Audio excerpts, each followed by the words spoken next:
कहानी उस दौर की है जब भारत माँ अपनी बेड़ियों को तोड़ने के लिए संघर्ष कर रही थी। गाँव-गाँव, शहर-शहर में क्रांति की ज्वाला धधक रही थी। ऐसे ही एक छोटे से गांव में एक वीर युवक रहता था, मंगल। मंगल का हृदय देश प्रेम की आग से धधकता था। वह हर पल आज़ादी के लिए कुछ कर गुजरने को आतुर रहता था। मंगल के घर में उसकी बूढ़ी माँ थी, जिसके सिवा उसका और कोई नहीं था। माँ अपने बेटे की देशभक्ति को समझती थी, लेकिन उसका हृदय अपने इकलौते बेटे के लिए चिंतित भी रहता था। एक दिन गांव में गुप्त संदेश पहुंचा कि शहर में एक बड़ी क्रांति की योजना बन रही है। मंगल का खून उबल पड़ा। उसने अपनी माँ से शहर जाने की आज्ञा मांगी। मंगल, उत्तेजित स्वर में, माँ, मुझे जाना होगा। माँ, भारती पुकार रही हैं। ये मेरे जीवन की सबसे बड़ी आहुति होगी। माँ, आंखों में आंसू भरकर, बेटा, तू मेरा एक ही सहारा है। तेरे बिना मैं कैसे जीऊंगी? मंगल, माँ, तुम अकेली नहीं हो। माँ भारती हम सबकी माँ है।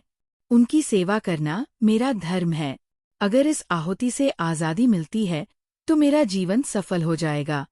माँ का हृदय कांप उठा, पर उसने अपने बेटे के दृढ़ संकल्प को समझा। उसने आंसू पोंछकर कहा, जा बेटा, मेरा आशीर्वाद तेरे साथ है। माँ भारती की सेवा में अपना सर्वस्व अर्पण कर दे। मंगल शहर पहुंचा और क्रांति की योजना में शामिल हो गया। वह अपनी जान हथेली पर रखकर हर जोखिम उठाने को तैयार था। क्रांति की वह रात आई जब देशभक्तों का समूह अंग्रेजों के खिलाफ उठ खड़ा हुआ। मंगल सबसे आगे था। उसकी छाती में आज़ादी की आग धधक रही थी। लेकिन ये क्रांति सफल नहीं हो पाई।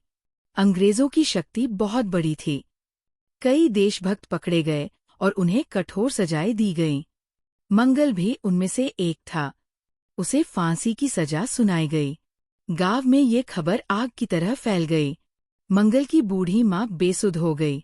उसका इकलौता बेटा, जिसने आज़ादी के लिए अपनी जान की आहुति देने का संकल्प लिया था, अब फांसी के तख्ते पर चढ़ने वाला था। फांसी के दिन मंगल हंसते हुए फांसी के तख्ते पर चढ़ा। उसके चेहरे पर कोई शिकन नहीं थी, केवल देश के लिए बलिदान होने का गर्व था।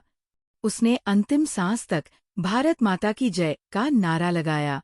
मंगल की आहुति व्यर्थ नहीं गई। उसकी वीरता और बलिदान ने गांव और देश के अन्य युवाओं को प्रेरित किया।